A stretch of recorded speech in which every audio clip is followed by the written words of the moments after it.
The lonely rancher saved a girl from the stake, and she whispered her real name to him. The September sun beat down mercilessly on the dusty main street of Redemption Creek, Wyoming, casting long shadows between the weathered wooden buildings that lined the frontier town. Jake Morrison pulled his worn leather hat lower over his eyes as he guided his chestnut mare toward the general store, the familiar creak of saddle leather accompanying each step. The air hung thick with tension, unusual for a Tuesday afternoon, and Jake couldn't shake the feeling that something was terribly wrong. As he approached the town square, a growing crowd caught his attention. Voices rose and fell in angry waves, punctuated by shouts and the stamp of boots on hard-packed earth. Jake's weathered hands tightened on the reins as he dismounted, his spurs jangling against the hitching post. At 32, Jake had seen enough frontier justice to know when a mob was forming, and the bitter taste of dread filled his mouth. "She's cursed, I tell you." Sheriff Porter's voice boomed over the crowd. 3 men dead in as many weeks, all after crossing paths with that devil woman. Jake pushed through the gathering townspeople, his broad shoulders parting the sea of angry faces. Women clutched their children closer, while men fingered their gun belts nervously. The acrid smell of fear mixed with dust and horse sweat hung heavy in the air. "String her up!" someone shouted from the back. "Burn the witch!" another voice cried. Jake's blood ran cold as he reached the front of the crowd. There, tied to a wooden post, hastily erected in the center of the square, stood a young woman. Her long auburn hair hung in tangled waves around her face, and her simple brown dress was torn and dirty. But it was her eyes that stopped Jake cold, deep green, filled not with the madness of a witch, but with the quiet dignity of someone facing death with courage. She couldn't have been more than 25, with delicate features that spoke of genteel upbringing rather than the rough frontier life. Her hands, though bound, were soft and pale, not the calloused hands of a woman who'd known hard labor. Everything about her seemed out of place in this dusty Wyoming town. "What's her crime?" Jake called out, his deep voice cutting through the chaos. Sheriff Porter turned, his face flushed red with anger and whiskey. "Jake Morrison, you best stay out of this. This woman's brought nothing but death and misfortune since she arrived. Old Pete collapsed and died right after talking to her at the saloon. Then young Tommy Henderson took sick and passed after she asked him for directions. And yesterday Frank Miller's horse threw him after she walked past his ranch." Jake studied the woman's face, searching for any sign of the evil the townspeople claimed to see. Instead, he found only fear barely contained beneath a mask of resignation. Her chest rose and fell with shallow breaths, and he could see the slight tremor in her hands, despite her attempts to appear calm. "That's coincidence, not witchcraft," Jake said firmly, stepping closer to the post. "You can't burn a woman for being in the wrong place at the wrong time." "She put a curse on them," Mrs. Henderson shrieked, her voice cracking with grief. "My Tommy was healthy as a horse until she came to town. Now he's in the ground and she's still breathing." The crowd murmured their agreement, a dangerous rumble that made Jake's skin crawl. He'd seen what frontier justice could do, how fear and grief could turn decent people into a mob hungry for blood. The woman at the post watched him with those striking green eyes, and something in her gaze made his heart skip. "Listen to me," Jake said, raising his voice to address the crowd. "I've lived in this territory for 8 years. I've seen drought, disease, and death. Bad things happen without anyone casting spells. You want to burn an innocent woman because you're scared and looking for someone to blame. She ain't innocent," Porter spat. "Found her sneaking around the cemetery at midnight talking to the graves. What kind of decent woman does that?" The woman's eyes flashed with something, pain perhaps, or memory. Jake noticed the way she flinched at the sheriff's words, as if they cut deeper than the ropes binding her wrists. "Maybe she was mourning someone," Jake suggested. "Maybe she's got her own ghosts to lay to rest." The crowd was growing restless, their earlier fervor building to a dangerous peak. Jake could see bundles of dry kindling piled around the base of the post, and the smell of coal oil hung in the air. Someone had already prepared for this execution, had planned it out with the cold efficiency of a community convinced of its righteousness.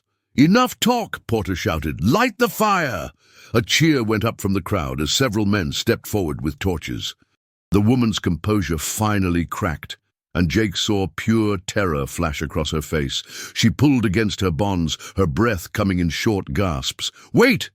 Jake stepped directly in front of the post, his hand resting on his gun belt. "I'm not letting you do this." The sheriff's eyes narrowed. "You drawing on the law, Morrison?" "I'm drawing on murder," Jake replied evenly. "Because that's what this is. You've got no proof this woman's done anything wrong, except have the misfortune to be in town when tragedy struck." The tension in the square was palpable now, like the electric charge before a thunderstorm.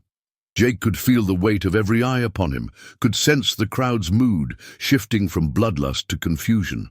He was well respected in the community, a man who'd helped his neighbors through hard times and never asked for anything in return. "She's bewitched you too," Mrs. Henderson whispered, her voice carrying in the sudden quiet. "Look how you're defending her. It's unnatural." Jake felt the woman's eyes on him, and when he glanced back, he saw something that made his chest tighten. Gratitude, yes, but also a deep, weary sadness that spoke of a life filled with more sorrow than anyone so young should carry. "My name is Jake Morrison," he said to her, his voice gentle despite the chaos around them. "I'm going to get you out of this." She nodded slightly, her lips parting as if to speak, but no words came. Instead, she looked at him with an expression that seemed to see straight through to his soul. The sheriff raised his torch higher. "Last chance, Morrison. Step aside, or we'll go through you." Jake drew his Colt .45 with practiced ease, the metal singing as it cleared leather. "I don't think so, Sheriff. Cut her loose."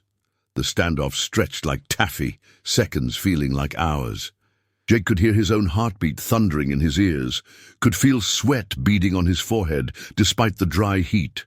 Around him, the crowd shifted nervously, unsure whether to flee or fight.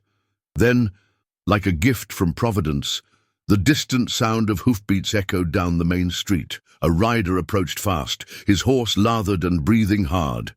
It was Deputy Marshal Jim Crawford from Cheyenne, and the sight of federal law enforcement seemed to deflate the mob's righteous fury. "What's all this?" Crawford called out as he reined in his horse. "Federal business now," Jake said loudly, never taking his eyes off the sheriff. "Deputy, I'm Jake Morrison. I'm formally requesting federal protection for this woman. She's being threatened by a lynch mob without due process." Crawford looked around at the scene, taking in the torches, the piled kindling, and the woman tied to the post. His expression hardened. "Cut her loose, Sheriff, now." With reluctant hands, Sheriff Porter produced a knife and sliced through the ropes binding the woman's wrists. She rubbed her raw skin, her legs shaking as she stepped away from the post. Jake holstered his weapon and moved to her side, offering his arm for support. "Thank you," she whispered, her voice barely audible. It was the first time he'd heard her speak, and her accent carried hints of education and refinement that confirmed his suspicions about her background. As the crowd began to disperse, muttering their disappointment and casting dark looks in their direction, Jake helped the woman toward his horse. She leaned heavily on him, her strength clearly depleted by the ordeal. "You got somewhere safe to take her?" Crawford asked. "My ranch," Jake replied, 5 miles out of town. She'll be safe there." The woman looked up at him, those green eyes now swimming with unshed tears. "Why?" she asked simply. "Why did you save me?" Jake studied her face. This stranger who'd somehow changed the entire course of his quiet Tuesday. "Because it was the right thing to do," he said, "and because no one deserves to die for crimes they didn't commit." As he helped her up onto his horse, settling her in front of him in the saddle, Jake Morrison had no idea that saving this woman would set in motion events that would test everything he believed about justice, love, and the price of doing what's right in a world that often rewarded the opposite. The ride to his ranch began in silence, but Jake could feel the weight of secrets pressing down on them both, heavy as the Wyoming sky above. The Morrison Ranch stretched across the valley like a patchwork quilt of golden grass and weathered fence posts, the Rocky Mountains rising like ancient sentinels in the distance. Jake's modest cabin sat nestled among a grove of cottonwoods, their leaves rustling in the evening breeze that carried the scent of hay and horses. As they approached, the woman in his arms had grown increasingly quiet, her earlier trembling replaced by a stillness that worried him more than her fear had. "Easy there," Jake murmured as he helped her down from the horse.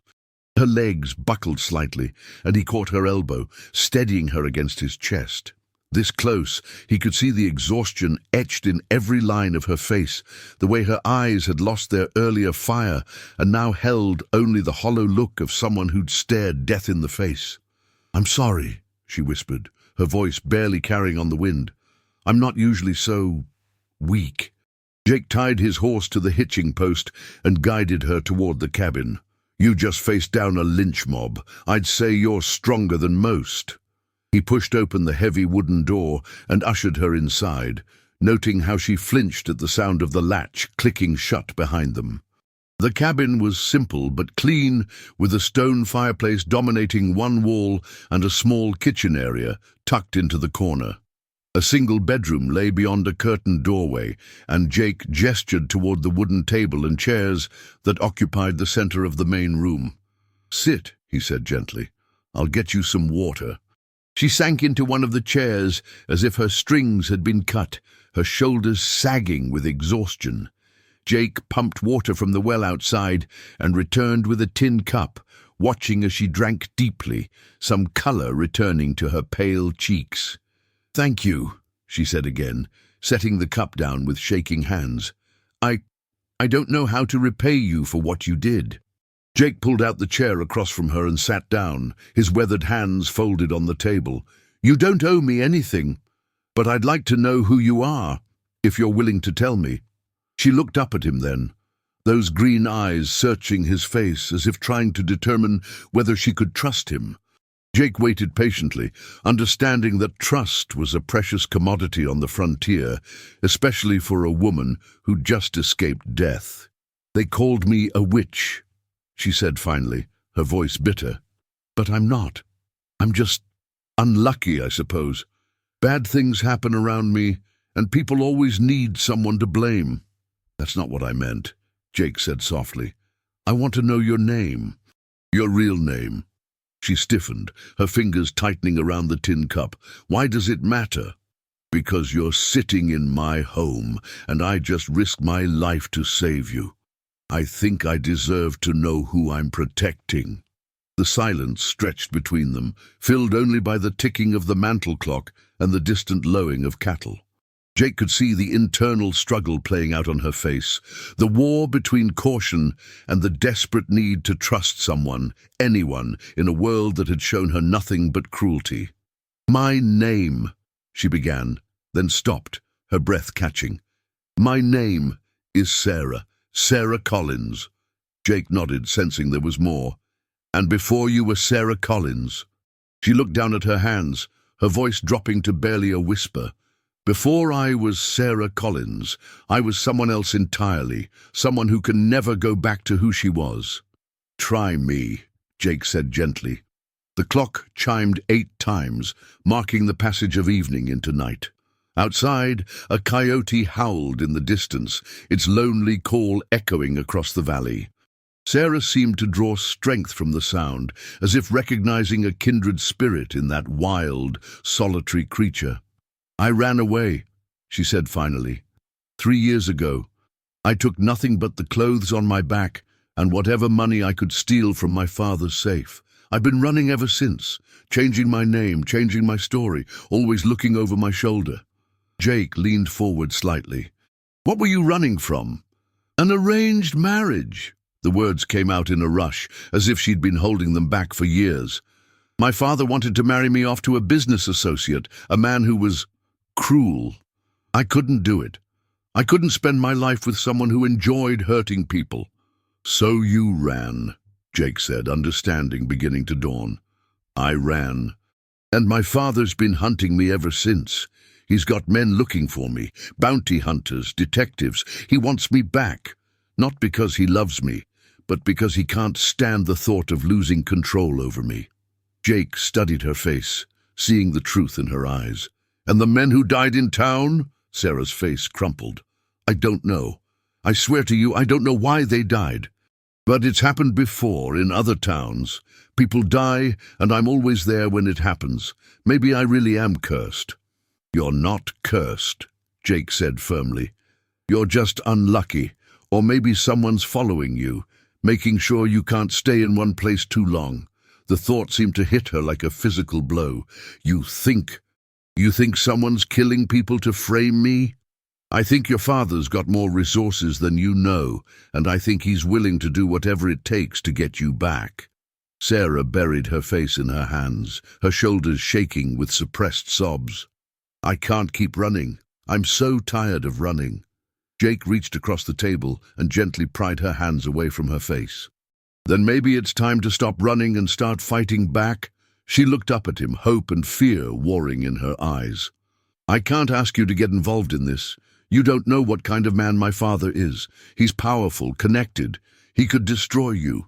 Let me worry about that, Jake said. Right now, you need to tell me everything. His name, where he's from, what kind of resources he has. If we're going to protect you, I need to know what we're up against. Sarah took a shuddering breath, seeming to gather her courage. His name is William Blackwood. He owns half the copper mines in Montana and has politicians in his pocket from Denver to Washington. He's not just powerful, Jake. He's dangerous. The name hit Jake like a punch to the gut. William Blackwood was a legend in the territory, a man whose wealth and influence stretched across state lines. If Sarah was telling the truth, if she was really Blackwood's daughter, then Jake had just made himself an enemy of one of the most powerful men in the American West. Blackwood, he repeated, his voice hoarse. Elizabeth Blackwood is your real name? Was, she corrected. Elizabeth Blackwood died the night I ran away. I've been Sarah Collins ever since. Jake stood up and walked to the window, looking out at the darkening landscape. In the distance, he could see the lights of Redemption Creek twinkling like fallen stars. Somewhere out there, word was probably already spreading about the woman he'd saved, the woman he'd brought to his ranch.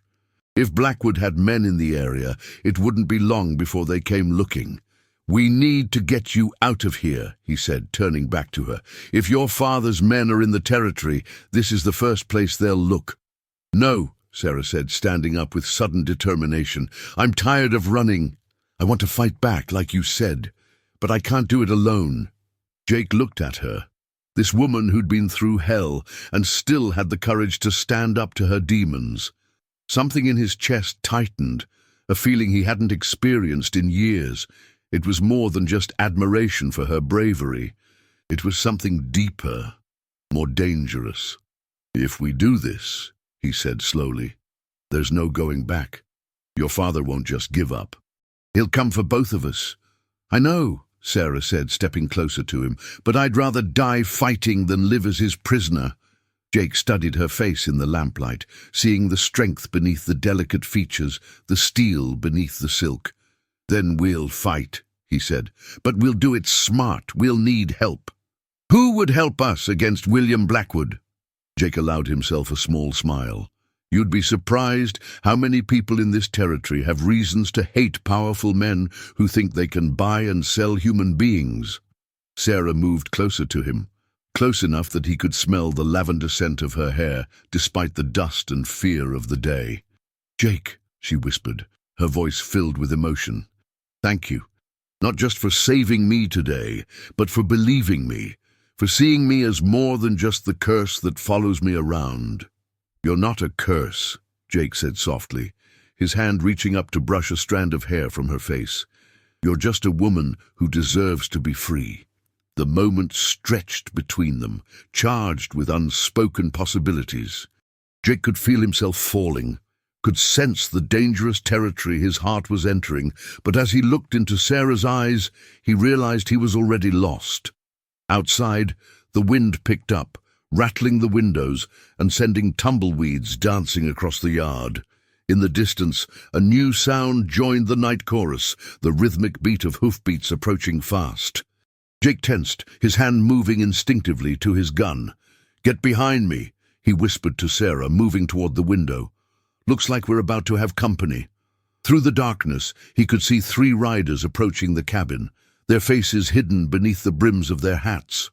They rode with the confidence of men who were used to getting what they wanted, and Jake knew with cold certainty that their peaceful evening was about to come to an end. "Sarah," he said quietly, not taking his eyes off the approaching riders. "Time to find out just how much fight you really have in you."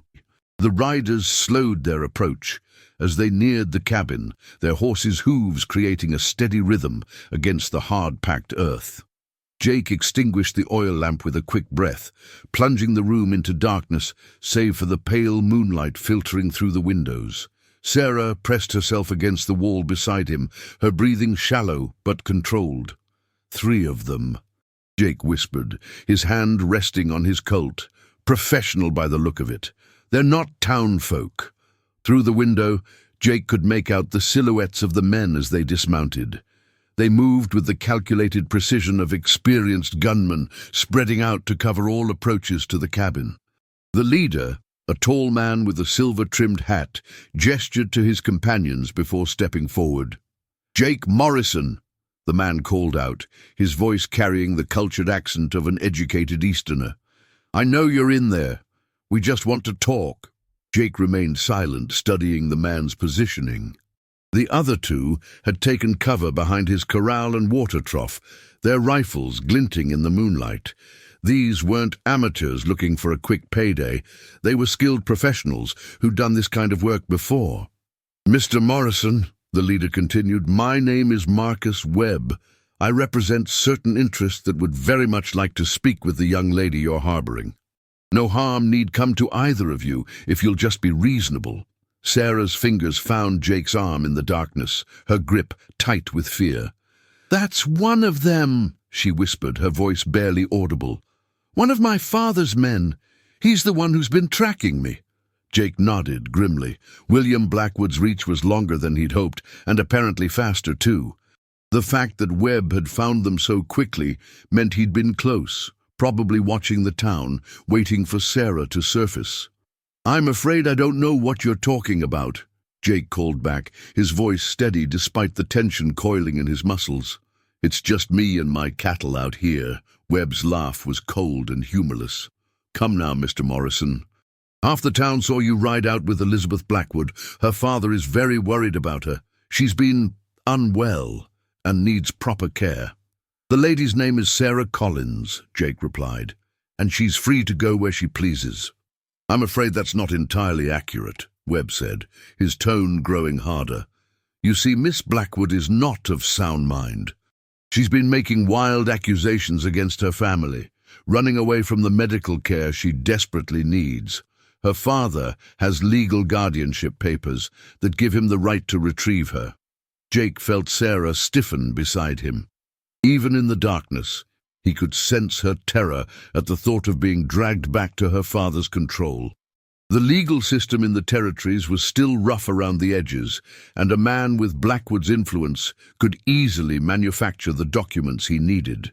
"Let me see those papers," Jake said, playing for time while he assessed their options. The cabin had 2 windows and a back door, but with 3 men positioned strategically around the property, any escape route would be covered. "Of course," Webb replied smoothly, "but I'll need to come closer. Surely you wouldn't shoot an unarmed man trying to deliver legal documents." Jake knew it was a trap, but he also knew they couldn't stay pinned down in the cabin indefinitely. Webb's men could simply wait them out, or worse, decide to smoke them out with fire. The memory of the afternoon's near lynching was still fresh in his mind. "Sarah," he whispered, "there's a rifle in the bedroom, behind the door. Can you shoot?" "Yes," she replied, her voice steadier than he'd expected. My father insisted I learn for hunting. Good. Take the rifle and cover the back door. If anyone tries to come through, don't hesitate. She squeezed his arm once before slipping away into the darkness.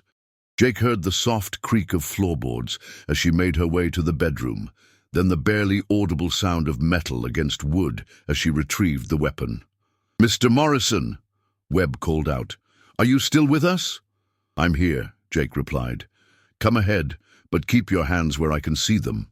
Webb approached slowly, his hands raised but not quite empty. Jake could see the glint of paper in his right hand. As he drew closer, Jake got a better look at the man who'd been hunting Sarah. He was tall and lean, with the kind of pale complexion that spoke of eastern cities rather than frontier life. His clothes were expensive but practical, and his boots showed the wear of a man who'd done considerable traveling. "These are the documents," Webb said, stopping about 10 feet from the cabin. "Signed by a federal judge in Denver. Miss Blackwood is to be returned to her father's custody immediately." Jake studied the papers through the window, noting the official seals and signatures. Real or forged, they looked convincing enough to fool most frontier lawmen. "And if I refuse? Then you'll be interfering with a federal court order," Webb replied.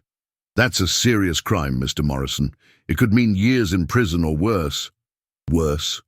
Webb's smile was visible even in the moonlight. "Well, accidents do happen out here on the frontier. It's such a dangerous place for a man living alone. Wild animals, falling rocks, fires." He let the threat hang in the air. Jake's jaw tightened. "Is that what happened to those men in town? Accidents?" For just a moment, Webb's composed mask slipped, revealing something cold and calculating underneath. "I'm sure I don't know what you mean. 3 men died in the past 3 weeks, all after encountering Sarah. Awfully convenient for someone trying to frame her as a witch. You're letting your imagination run wild, Mr. Morrison. Miss Blackwood is simply unlucky. Bad things happen around her. That's why she needs proper supervision." Jake realized with sickening clarity that Webb was right. Sarah was unlucky, but not in the way the townspeople believed. She was unlucky because she was being stalked by a killer who eliminated anyone who might help her, anyone who might give her a reason to stay in one place. The men in town hadn't died from curses or coincidence. They'd been murdered to maintain Sarah's reputation as a harbinger of death.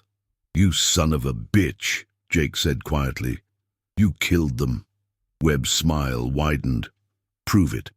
But first, send out Miss Blackwood. Her father is very eager to see her."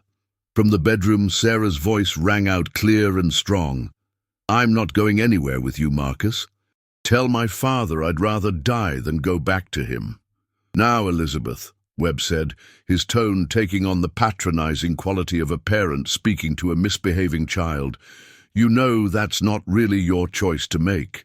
You're sick, dear. You need help." "The only thing I need help with is getting rid of you," Sarah replied, and Jake could hear the steel in her voice. Whatever fear she'd been carrying, she was transforming it into anger, and anger was something they could use. Webb's patience finally snapped. "Mr. Morrison, you have exactly 1 minute to send her out, or my men will come in and get her, and I promise you, they won't be gentle about it." Jake looked around the cabin, taking inventory of their resources. He had his Colt and plenty of ammunition, plus the rifle Sarah was carrying. There were some tools that could serve as weapons, and the cabin's thick log walls would provide decent cover. But 3 against 2 weren't good odds, especially when the 3 were professional gunmen. "What's it gonna be?" Webb called out. Jake made his decision. "Sarah," he called back to the bedroom, "when I start shooting, you run for the back door. There's a trail behind the cabin that leads up into the rocks. Follow it until you reach the old mine shaft, then hide until morning." "I'm not leaving you," she replied firmly. "You have to. If they take you back to your father, all of this will have been for nothing. And if they kill you, I'll never forgive myself." Jake closed his eyes for a moment, feeling the weight of responsibility settle on his shoulders. He'd made a choice when he saved her from the lynch mob, and now he had to see it through, whatever the cost. "Time's up, Morrison," Webb announced. "Boys, light it up." The first shot shattered the window beside Jake's head, showering him with glass. He rolled away from the opening and returned fire, his bullets sparking off the metal water trough where one of Webb's men had taken cover. The night erupted in a symphony of gunfire, muzzle flashes strobing in the darkness like deadly fireflies. Jake heard Sarah's rifle crack from the bedroom, followed by a curse from somewhere outside. She'd found her target, or at least come close enough to make the gunman think twice about his position. "You can't win this, Morrison," Webb shouted over the gunfire. "We've got you surrounded." Jake reloaded quickly, his hands moving with practiced efficiency. "Maybe," he called back, "but I've got something you don't." "What's that?"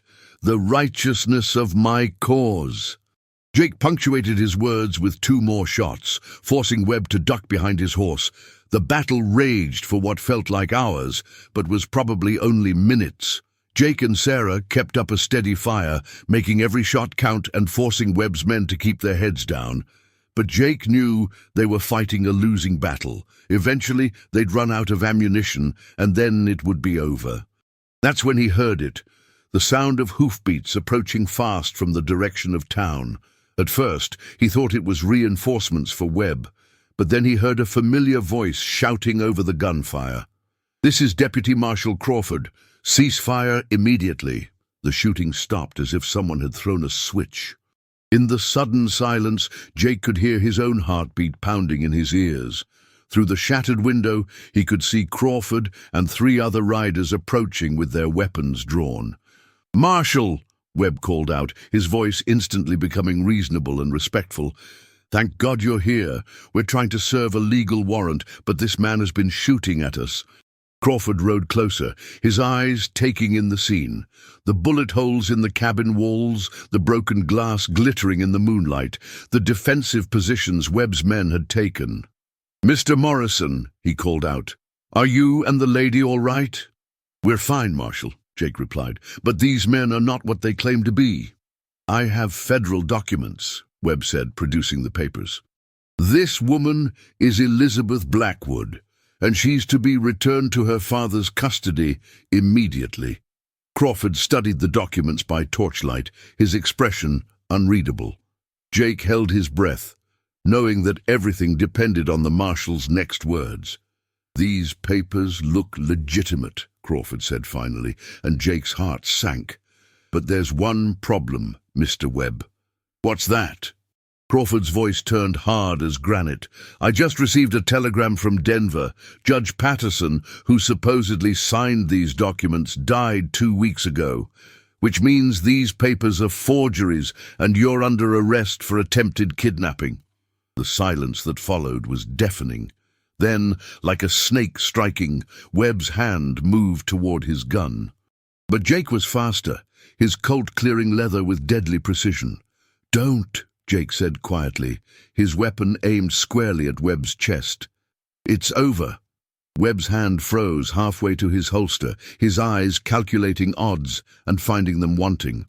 Slowly he raised his hands, his expression shifting from confidence to cold fury. "This isn't over, Morrison," he said as Crawford's men moved in to disarm him and his companions. "William Blackwood doesn't give up easily. He'll send others." "Let him come," Jake replied, never lowering his weapon. "We'll be ready." As the marshal's men secured the prisoners, Sarah emerged from the bedroom, the rifle still in her hands. She looked at Jake with an expression that mixed relief, gratitude, and something deeper, something that made his chest tight with possibilities he didn't dare name. "It's over," she said, but her voice held more hope than certainty. "This part is," Jake agreed, holstering his weapon, "but Webb was right about one thing. Your father won't give up. This was just the first move." Crawford approached them, his face grim.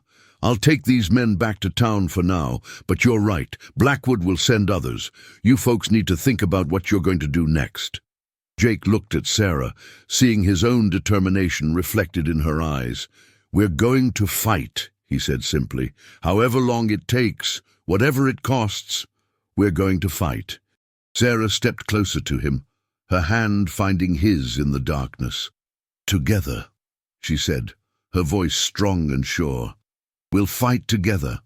As the marshal's party rode away with their prisoners, Jake and Sarah stood in the ruins of his peaceful cabin, surrounded by the debris of their battle. The night air was cool against their faces, and in the distance a coyote howled its lonely song to the star-filled sky. "What happens now?" Sarah asked, her fingers intertwined with his. Jake looked down at her, this woman who'd turned his quiet rancher's life upside down in the space of a single day. "Now we prepare for war," he said, "because your father's going to bring everything he's got and we need to be ready." "Are you sure about this?" she asked. "You could still walk away. Tell people I forced you to help me, that you had no choice." Jake's hand tightened on hers. "I'm right where I want to be," he said. "Besides, I've never been one to back down from a fight, especially when it's for something worth fighting for." Sarah smiled, the first genuine smile he'd seen from her since they'd met. "Then we'd better get started," she said, "because William Blackwood has no idea what he's up against." 3 weeks had passed since the shootout at Jake's cabin, and the ranch had transformed into a fortress. Jake had called in every favor he'd accumulated over 8 years of frontier life, gathering miners, ranchers, and former lawmen who'd been wronged by powerful men like William Blackwood. The volunteers had built defenses and prepared for war. Sarah emerged from the main cabin, dressed in riding pants and a cotton shirt, her transformation from frightened fugitive to determined fighter complete. She'd thrown herself into the preparations with fierce intensity, learning to shoot better and sharing everything she knew about her father's methods. "Any word from town?" she asked, joining Jake at the corral. "Tommy Henderson rode out this morning," Jake replied. "Says there's been strangers asking questions, but nothing obvious yet. Your father's being more careful this time." Sarah nodded. "He learned from Webb's failure. The next group won't come with forged papers and legal threats. They'll come with guns and dynamite." Jake studied her profile, noting the steel in her eyes. "Any regrets? About running from my father? About dragging you into this fight?" She shook her head. "No regrets. For the first time in my life, I'm fighting for something that matters. For someone who matters." Jake stepped closer. "Sarah, I need you to know something. I love you. Whatever happens, meeting you was the best thing that ever happened to me." Sarah's breath caught. "Jake, I love you too. I think I started falling for you the moment you stepped between me and that mob." Jake pulled her into his arms, holding her close. For a moment the world contracted to just the two of them, until the sound of a gunshot shattered the silence. Tommy Henderson's horse was lathered when he reached the ranch. "They're coming," he gasped. "At least 20 men, maybe more. But Jake, they've got someone with them, a woman tied up in the back of a wagon." Sarah's face went white. "What did she look like?" "Young, dark hair, fancy dress. She looked like she'd been hurt." "Margaret," Sarah whispered. "My sister Margaret. He's brought her to use as leverage." Jake's mind raced. "We need a plan. Half of us stay here to hold the ranch, the other half circle around and hit them from behind." "I'm going with the flanking party," Sarah said. "Like hell you are. I'm the only one who knows Margaret by sight. If we're going to rescue her, you need me there." Jake wanted to argue, but he could see the logic and the resolve in her eyes. "All right, but you stay back until we've secured the area." The next hour passed in a blur of preparation.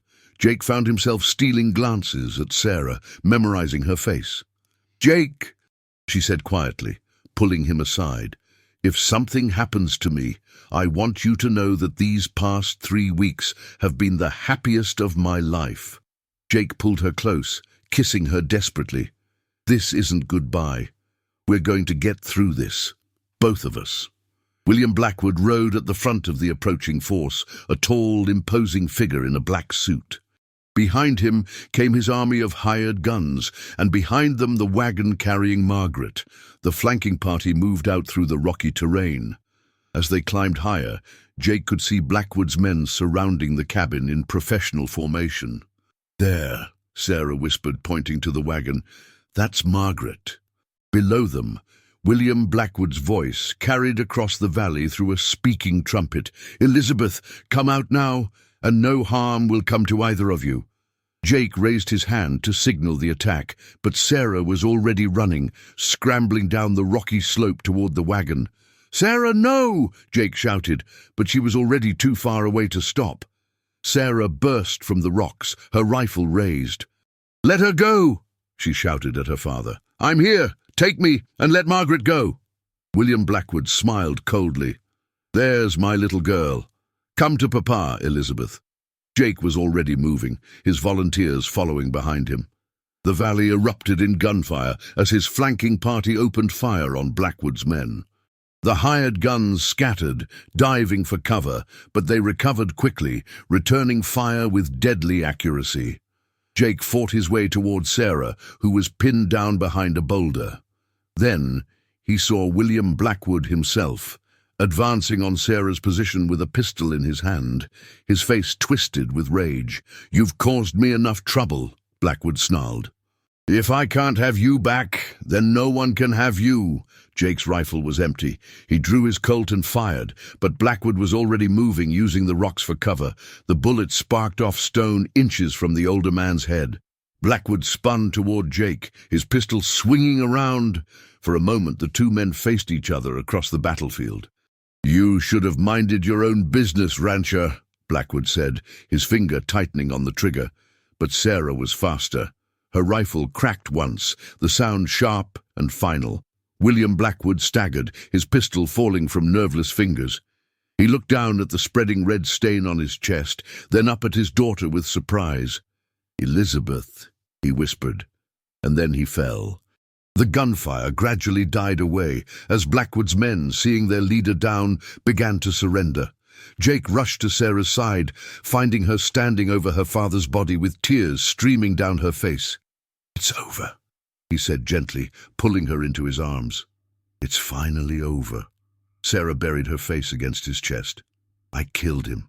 I killed my own father. You protected yourself." Jake said firmly, "You protected all of us." Margaret's voice called out from the wagon, weak but alive.